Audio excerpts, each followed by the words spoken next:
प्रिय दर्शकों, मैं आप सभी का इस क्रमबद्ध बाइबल अध्ययन कार्यक्रम सत्य वचन में हार्दिक स्वागत करती हूँ।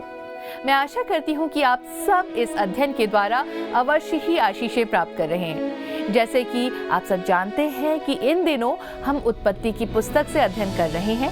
आज के अध्ययन में हम देखेंगे कि जल प्रलय के बाद अब जल पूरी तरह उतर चुका है और परमेश्वर नूह को जहाज से बाहर निकलने की आज्ञा देता है। ये केवल भूमि पर लौटने का क्षण नहीं है, बल्कि एक नई शुरुआत है, एक नए जीवन और एक नई जिम्मेदारी का आरंभ है। तो आइए हम परमेश्वर के दास के द्वारा इस वचन को गहराई से सीखें और समझें।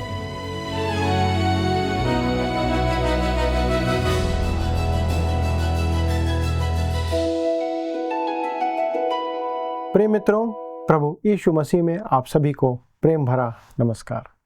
आशा है आप मेरे साथ वचन का अध्ययन करने के लिए तैयार हैं। आइए हम अपने अध्ययन में आगे बढ़ते हुए अगले विषय को देखें। अगला विषय है पृथ्वी का जल सूखना तथा नूह का जहाज को छोड़ना। दोस्तों, आइए हम इस बात को जानने के लिए पढ़ते हैं। उत्पत्ति अध्याय 8 उसका पद 13 लिखा हुआ है। नूह की आयु 601 वर्ष के पहले महीने के पहले दिन जल पृथ्वी पर से सूख गया। तब नूह ने जहाज की छत खोलकर क्या देखा कि धरती सूख गई है। दोस्तों, यहाँ पर हमें 261वें दिन में ये बात लेकर के आती है। ये पद प्रकट करता है कि अब तक 261 दिन बीत चुके हैं और इस प्रकार से अब 371 दिन तक जल प्रलय का प्रभाव बना रहा था। दोस्तों, ये पूरी बात इस बात को प्रकट करती है कि परमेश्वर द्वारा जो दंड था अब वो समाप्ति की ओर आ चुका है। अर्थात 1 साल से अधिक समय तक ये लोग इस जहाज के अंदर रहे। और पवित्र शास्त्र इस बात को भी स्पष्ट करता है कि जल प्रलय विश्वव्यापी था, अर्थात संपूर्ण पृथ्वी पर उसका प्रभाव था। यह तैरने के लिए बनाए गए किसी तालाब या झील के समान नहीं था, परंतु निश्चय ही यह उससे बहुत विशाल और बड़ा था। इसके अतिरिक्त उस जल प्रलय के संदर्भ में अन्य खोजें भी की गई हैं, जिसे मैं आपके साथ बांटना चाहता हूं। Doctor J.E. शैली जो यह विश्वास करते हैं कि जल प्रलय विश्वव्यापी था और उसने पूरे पृथ्वी को जल से ढक दिया था, वे इस प्रकार इस बात को कहते हैं। सबसे प्रभावशाली उदाहरण हम उन विशालकाय प्राणियों में पाते हैं। ये विशालकाय हाथी तुंद्रा, साइबेरिया, एशिया महाद्वीप, उत्तरी अलास्का, कनाडा के कई इलाकों की चोटियों पर जमे हुए गाद या कीचड़ या मट्टी के नीचे दबे हुए पाए गए। वे किसी दलदली स्थान में नदी में फंसे थे, परंतु वे पहाड़ की ऊंचाई पर आ गए थे। वे पहाड़ पे वे झुंड के झुंड पाए गए और वे हजारों हजार की संख्या में थे। डॉक्टर शैली आगे यह भी कहते हैं कि जब इन हाथियों का परीक्षण किया गया तो पाया गया कि ये हाथी पानी में डूबकर मरे थे। दोस्तों, यदि ये हाथी दलदल में फंसे होते तो इनकी मौत भूखमरी से होना चाहिए था, लेकिन यहाँ पर ऐसा नहीं हुआ। इसके आगे जब हम उत्तर दिशा की ओर आगे बढ़ते हैं तो वहाँ और भी अधिक हड्डियाँ पाई गई। वहाँ पर हड्डियों का झुंड पाया गया। जब उस द्वीप की भूमि पर हल चलाया गया तो और अधिक मात्रा में हड्डियाँ वहाँ पर निकल कर सामने आई, जिसमें साइबेरियन बाघ के दांत, गुफा में रहने वाले भालू और कस्तूरी सांड की हड्डियां भी शामिल थी। और पृथ्वी पर उगने वाले वृक्षों की जड़ या वे तने भी पाए गए जो कि वहां पर नहीं उगते थे। मित्रों, वर्तमान समय में इन क्षेत्रों में जिनकी बात मैं कर रहा हूं, पेड़ नहीं उगते हैं, अर्थात उत्तरी जो क्षेत्र है। और पेड़ देखने के लिए वहां पर करीब आपको 100 से 1000 मील दूर तक जाना होगा। दोस्तों, अब हाथी उस क्षेत्र में अविकसित वनस्पति नहीं खा सकते क्योंकि वे वहां पर पाए नहीं जाते हैं और वे वनस्पतियां साल में सिर्फ करीब 3 महीने के लिए वहां पर उगती है और यह भी केवल करीब 100 मील की दूरी के क्षेत्र में पाई जाती है। एक हाथी को 1 महीने तक जीवित रखने के लिए दोस्तों ये पर्याप्त नहीं हो सकता। उनके पेट में देवदार और बंसजली की डालियां पाई गई थी और ये गाद या मिट्टी के नीचे जिंदा दफन हो गए थे ये हाथी, क्योंकि उस समय गाद नरम थी। दोस्तों, हाथी और गाद अचानक से बर्फ के नीचे जम गए और फिर कभी नहीं पिघल पाए। उनके सड़ने का कोई भी चिन्ह हमें नहीं मिलता है। 1000 वर्ष से भी अधिक वर्षों से लंदन के बंदरगाहों में हाथी दांत बेचे जाते रहे हैं। दोस्तों, नेचुरल हिस्ट्री म्यूजियम ने हाथी का सिर और उसके दांत लंदन ड्रॉक्स के नाम से उस गोदाम से खरीदे जिनका सिर पूर्णतः ताज़ा और फर के चमड़ों से ढका हुआ था। ये सब कुछ इस बात को प्रकट करता है कि वो जल प्रलय विश्वव्यापी था। और अब भी यदि आप जल प्रलय के विश्वव्यापी होने पर शंका करते हैं तो ये सबूत आपको विश्वास दिलाने के लिए पर्याप्त है कि वो जल प्रलय विश्वव्यापी था और इसने पूरे पृथ्वी को तबाह किया था। अब हम आगे बढ़ते हैं और पढ़ते हैं उत्पत्ति 8 अध्याय उसका 18 और 19 पद। लिखा है, तब नूह और उसके पुत्र और पत्नी और बहुएं निकल आए और सब चौपाए रेंगने वाले जंतु और पक्षी और जितने जीव जंतु पृथ्वी पर चलते फिरते हैं सब जाति जाति करके जहाज में से निकल आए। दोस्तों, अब अगला विषय आता है जहां पर हम देखेंगे कि नूह वेदी बनाकर बलिदान चढ़ाता है। अब परमेश्वर नूह के साथ एक वाचा बांधने जा रहा है। इस नए आरंभ को हम अगले अध्याय में देखेंगे। यह एक बहुत ही महत्वपूर्ण वाचा है जो यहाँ दी गई है। जब परमेश्वर ने यह वाचा नूह के साथ बांधी तो उसने यह वाचा पूरी मानव जाति के साथ बांधी जो पृथ्वी पर आज विद्यमान है। तब आइए हम आगे बढ़ते हैं और पढ़ते हैं पद 20 को। उत्पत्ति 8 उसका 20 लिखा है, तब नूह ने यहोवा के लिए एक वेदी बनाई और सब शुद्ध पशुओं और सब शुद्ध पक्षियों में से कुछ कुछ लेकर वेदी पर होम बलि चढ़ाया। दोस्तों, क्या अब आप इस बात को समझ सकते हैं कि नूह ने क्यों शुद्ध में से 7 जोड़े और अशुद्ध में से मात्र 2 जोड़े अपने साथ रखे थे? अब वह शुद्ध पशुओं में से लेकर बलिदान चढ़ाता है। जहाज में से बाहर निकलने के बाद नूह ने जो सबसे पहला काम संपन्न किया, उसने परमेश्वर के निमित्त एक वेदी बनाई और उसे होम बलि चढ़ाया। दोस्तों, वह होम बलि प्रभु यीशु मसीह के मनुष्यत्व की ओर संकेत करती है, अर्थात प्रभु यीशु मसीह के बलिदान का वो प्रतीक है। यह बलिदान परमेश्वर के सामने ग्रहण योग्य और उसके स्मरण में उसको महिमा देने का आधार बन जाता है। इस कारण उसे चढ़ाया गया। मित्रों, यहाँ पर हम एक और ख़ास बात को पाते हैं और हम बिना संदेह के यह कह सकते हैं कि यही एक कारण है जिसके कारण परमेश्वर नूह के साथ था। उस विशेष समय पर परमेश्वर नूह से प्रसन्न हुआ। तब आइए हम आगे बढ़ते हैं और पढ़ते हैं पद 21 को। लिखा है, इस पर यहोवा ने सुखदायक सुगंध पाकर सोचा, मनुष्य के कारण मैं फिर कभी भूमि को शाप ना दूंगा। यद्यपि मनुष्य के मन में बचपन से जो कुछ उत्पन्न होता है वह बुरा ही होता है, तो भी जैसा मैंने सब जीवों को अब मारा है वैसा उनको फिर कभी ना मारूंगा। मित्रों, आप इसे लिख कर रख सकते हैं क्योंकि ये सच्चाई है जो परमेश्वर ने कहा है, क्योंकि ये वचन सत्य वचन है।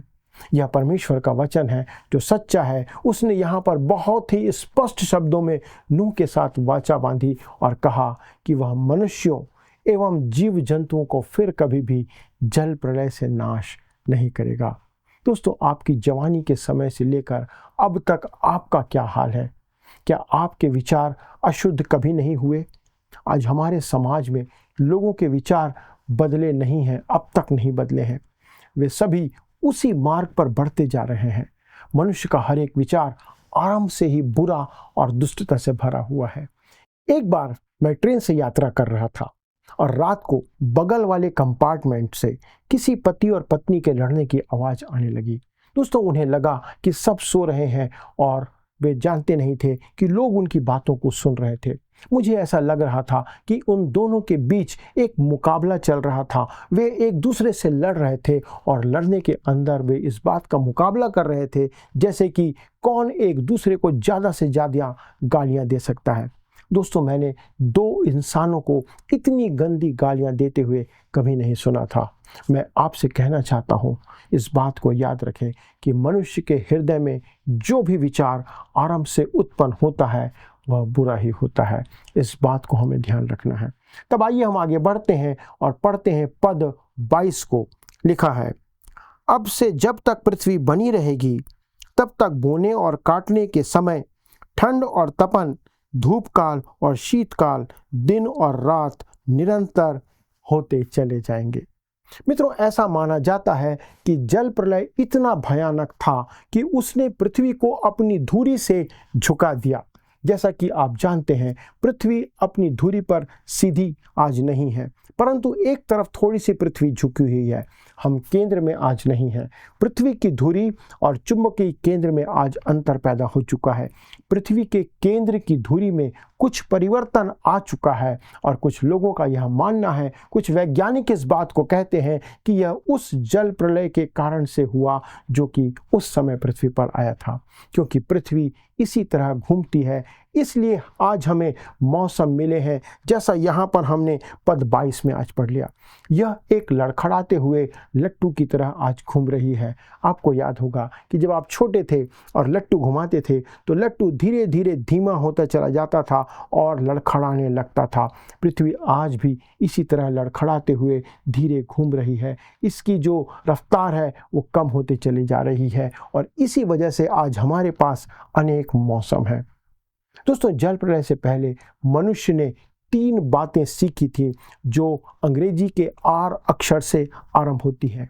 पहला है रेबेलियन, अर्थात परमेश्वर के विरुद्ध उसने विद्रोह किया, जो कि खुलकर सामने आया। मनुष्य परमेश्वर से विद्रोह करने लगा। दूसरा है रिविलेशन या प्रकाशन, अर्थात परमेश्वर द्वारा दिया गया प्रकाशन जिसे मनुष्यों ने नकार दिया, इनकार कर दिया। नूह की जो गवाही थी, जो नूह बता रहा था, सुसमाचार सुना रहा था, वह लोगों तक नहीं पहुंच पाया। और तीसरा है रिपेंटेंस, अर्थात पश्चाताप, अर्थात पश्चाताप करने का जो पूर्ण अवसर उन्हें दिया गया था। मनुष्य ने परमेश्वर की ओर मुड़ने का प्रयास नहीं किया। परमेश्वर द्वारा दिए गए शरण स्थान का मनुष्य ने तिरस्कार किया, जबकि 120 वर्ष तक नूह प्रचार करता रहा, पर फिर भी कोई परिवर्तन लोगों के जीवन में, उनके मन में नहीं आया। मित्रों, ये 3 मुख्य बातें हैं जो कि वहाँ पर हमें देखने को मिलती है। मनुष्यों ने जिस प्रकार से काम किया, पहला, मनुष्य ने विद्रोह में जीवन जिया, परमेश्वर के विरुद्ध विद्रोह, परमेश्वर के प्रकाशन का मनुष्य ने तिरस्कार किया। और तीसरी बात, मनुष्य ने कोई पश्चाताप नहीं किया, उसे कोई पछतावा नहीं था। अब नूह जहाज से बाहर निकल कर आता है और वह एक ऐसे बहुत बड़े अनुपम स्थान पर खड़ा होता है। वह उस स्थान पर खड़ा है जहां पुनः मानव जाति का वंश आरंभ होने वाला है और नूह के द्वारा से ये आगे बढ़ेगा। और यही सौभाग्य आदम को भी मिला था, उसे दिया गया था। और ऐसा कहा गया है कि हम सब आदम से संबंधित हैं, लेकिन हम उसके नज़दीकी रिश्तेदार से भी बढ़कर हैं, जो कि यहाँ पर हमें देखने को मिलता है। हम सब नूह से भी संबंधित है दोस्तों। और एक तरीके से देखा जाए तो आज हम सबों का पिता नूह ही है। इसके साथ अध्याय 8 समाप्त होता है और अब हम अध्याय 9 से अपने अध्ययन को जारी रखेंगे। अध्याय 9 का विषय है नए निर्देश और व्यवस्थाओं का दिया जाना तथा नूह और उसके पुत्रों का पाप। दोस्तों, अब हम एक नए आरंभ में आते हैं। हमारे लिए यह समझ पाना असंभव है कि यह कितना क्रांतिकारी आरंभ रहा होगा। मानव जाति के लिए ठहराया गया नैतिकता का समय अब समाप्त हो चुका है। नैतिकता की बातें खत्म हो चुकी है। अबोध समय समाप्त हो चुका है और अब परमेश्वर मनुष्य को एक शासन तंत्र या प्रशासन तंत्र के अधीन करने जा रहा था कि मनुष्य स्वयं ही अपना संचालन करे। इस संबंध में हम कुछ बातें उस वाचा में देखेंगे जो परमेश्वर ने नूह से बांधी थी। और हम इस बात को ध्यान में रखें कि जब परमेश्वर ने नूह के साथ वाचा बांधी तो उसने वह वाचा आपके और मेरे साथ तथा पूरी मानव जाति के साथ वो वाचा बांधी गई है। आइए दोस्तों, हम नए निर्देश और व्यवस्थाओं को देखते हैं और पढ़ते हैं। उत्पत्ति 9 अध्याय का पद 1 लिखा है, फिर परमेश्वर ने नूह और उसके पुत्रों को आशीष दी और उनसे कहा, फूलो फलो और बढ़ो और पृथ्वी में भर जाओ। क्योंकि हम जानते हैं दोस्तों कि जल प्रलय से पहले पृथ्वी पर एक सभ्यता थी, इसलिए यहाँ पर मूल भाषा में नूह को पृथ्वी पर फिर से भर जाने को कहा गया है। और अब जल प्रलय के बाद एक सभ्यता आरंभ होती है। जब आदम से पृथ्वी को फिर भरने के लिए कहा गया था तो हम जानते हैं कि आदम से पहले भी जीवित प्राणी इस संसार में रहते थे। दोस्तों मुझे नहीं पता कि उन्हें क्या कहना चाहिए, ये मेरे समझ से और वचन में नहीं दिया गया है, बाहर है। वे भी परमेश्वर द्वारा रचित जीवित प्राणी थे। इससे आगे हम कुछ नहीं कह सकते, केवल हम अनुमान लगा सकते हैं, लेकिन बाइबल इस विषय में बहुत कुछ नहीं कहती है। और इस बात पर दोस्तों आप गौर करें कि परमेश्वर नूह से सबसे पहले कहता है, फूलो फलो और बढ़ो और पृथ्वी में भर जाओ। दोस्तों मानव जाति के विकास और आगे बढ़ने के लिए यह कहा गया शब्द है या वाक्य है। याद रखें दोस्तों कि परमेश्वर ने यह आज्ञा किसी विशेष परिस्थिति के अंतर्गत दिया था। आज हम जनसंख्या विस्फोट के समय में जीवन जी रहे हैं और आज तो जनसंख्या हद से अधिक बढ़ गई है, जो बहुत खतरनाक है। जो भी हो दोस्तों, नूह एक अनोखी स्थिति में खड़ा हुआ था और वह और केवल उसका परिवार ही अकेले इस समय बचा हुआ था पूरे संसार में। क्या आप कल्पना कर सकते हैं कि यह कैसा रहा होगा कि आप सुबह सुबह यदि मार्ग में निकल जाते हैं, अपने काम पर जा रहे हैं और आपके आगे पीछे दाईं और बाईं ओर गाड़ियां ही गाड़ियां चल रही हैं, गाड़ियां हॉर्न बजाते जा रही हैं, आप ट्रैफिक जाम में फंसे हुए हैं। फिर लगभग 1 साल के बाद जब आप उसी मार्ग पर, उसी रोड पर फिर से आते हैं तो आप देखते हैं कि कोई भी गाड़ी नहीं है, कोई भी मनुष्य नहीं है। आपकी गाड़ी केवल अकेले, आपकी गाड़ी रोड पर अकेली है। आप चाहें तो ट्रैफिक का सिग्नल तोड़कर आगे जा सकते हैं। आपको उनकी आवश्यकता नहीं पड़ेगी क्योंकि कोई भी गाड़ी आपके आगे पीछे नहीं चल रही है। दोस्तों शायद यह हमारे लिए काफ़ी अजीब व गरीब अनुभव होगा। नूह के समय में उसका अनुभव कुछ ऐसा ही रहा होगा कि वो अकेला है और पूरे संसार में कोई और मनुष्य नहीं है। तब आइए हम आगे बढ़ते हैं और पढ़ते हैं उत्पत्ति 9 उसके 2 पद को। लिखा है, तुम्हारा डर और भय पृथ्वी के सब पशुओं और आकाश के सब पक्षियों और भूमि पर के सब रेंगने वाले जंतुओं और समुद्र की सब मछलियों पर बना रहेगा। ये सब तुम्हारे वश में कर दिए जाते हैं। दोस्तों उस वाचा का अगला भाग है, दूसरा बिंदु है संसार के सभी प्राणियों पर मनुष्य की सुरक्षा का जिम्मेदारी और उसका अधिकार। दोस्तों मैं समझ सकता हूं कि इससे पहले यह संबंध अलग रहा होगा, बिल्कुल विपरीत संबंध था। इससे पहले मनुष्य मांसाहारी नहीं था, सभी जानवर पालतू थे और कोई भी ऐसे जानवर को खाना पसंद नहीं करेगा जो पालतू है। याद रखें कि जब बाढ़ आने वाली थी तब सारे जानवर अपनी सुरक्षा के लिए नूह के पास आए थे, उन्हें उससे कोई भय नहीं था। लेकिन अब आप देखते हैं दोस्तों कि सारे जानवर इंसान से डरेंगे, उससे खौफ खाएंगे। हालांकि जानवरों की इस हालत के लिए कोई जानवर नहीं परंतु इंसान या मनुष्य जिम्मेदार है। जानवरों के साथ इंसान का बर्ताव एक बेरहम कहानी के समान है जो सच्चाई है। इंसान ने कई जानवरों को, उसके अस्तित्व को खत्म करने का प्रयास किया है। अगर सरकार दखल ना दे तो मनुष्य पैसे के लिए किसी भी जंगल के अनेक पशुओं का अस्तित्व आज समाप्त कर डालने के होड़ में लगा हुआ है।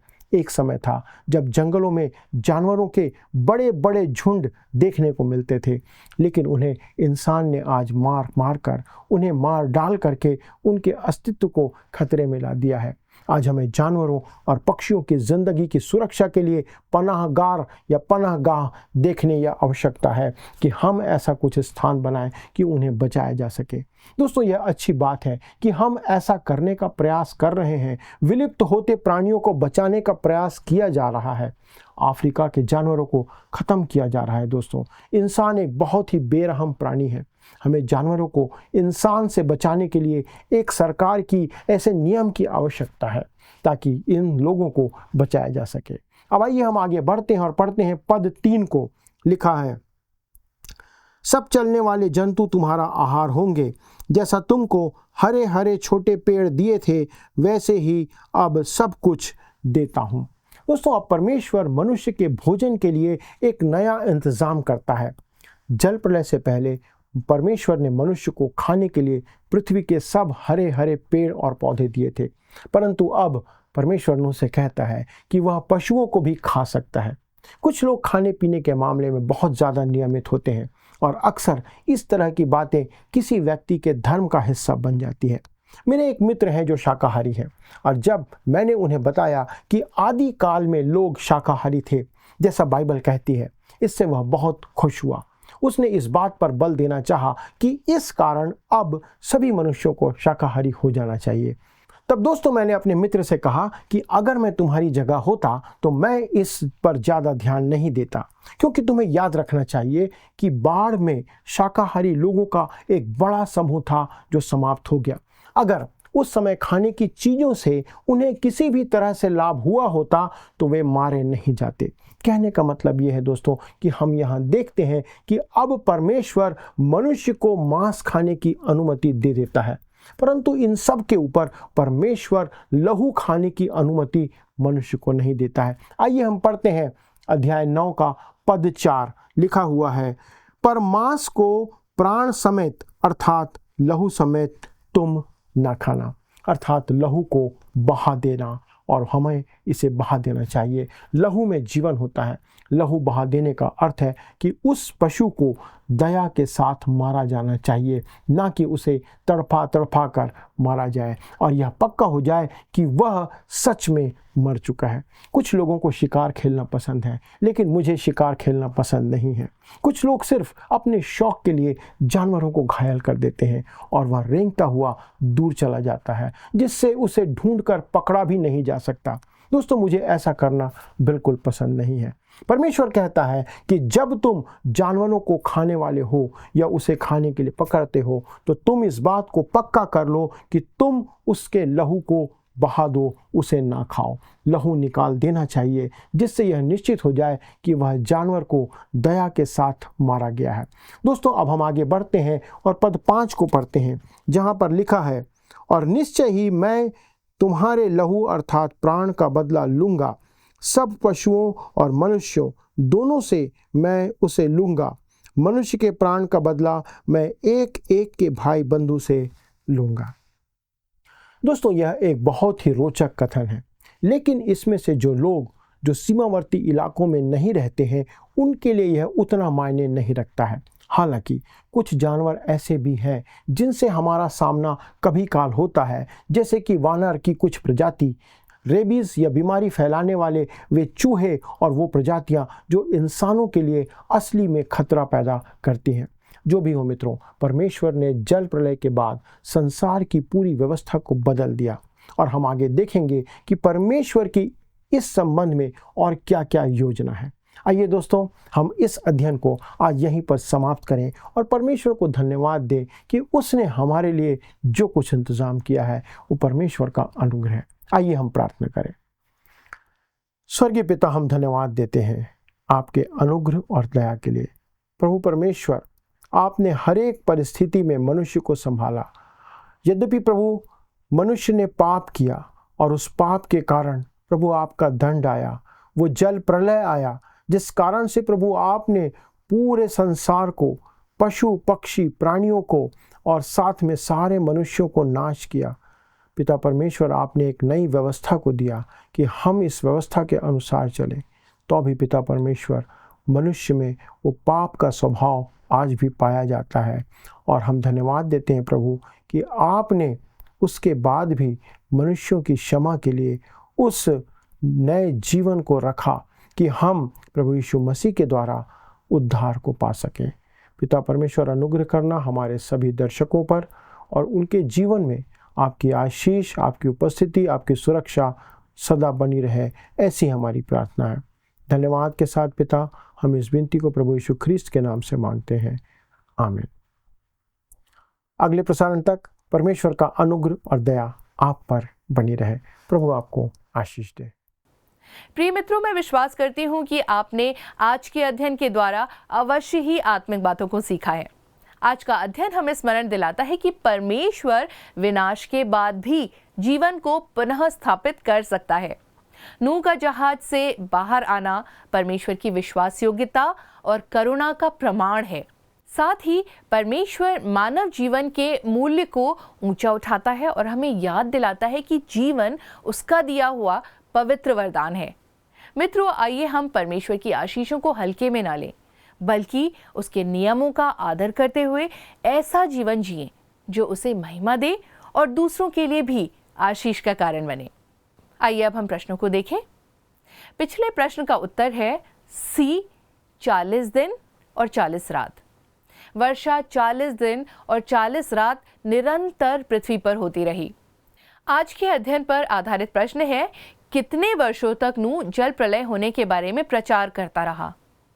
ए 40, बी 120, सी 140 या डी 130?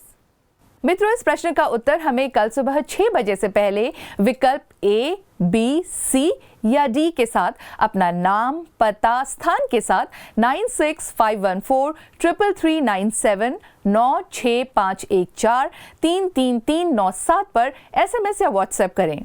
मित्रों, यदि आप इस अध्ययन को दोबारा सुनना चाहते हैं तो स्क्रीन पर दिए वर्ड रिसाउंड्स टुडे हिंदी लिखकर आप हमारे YouTube पर अवश्य सुनें।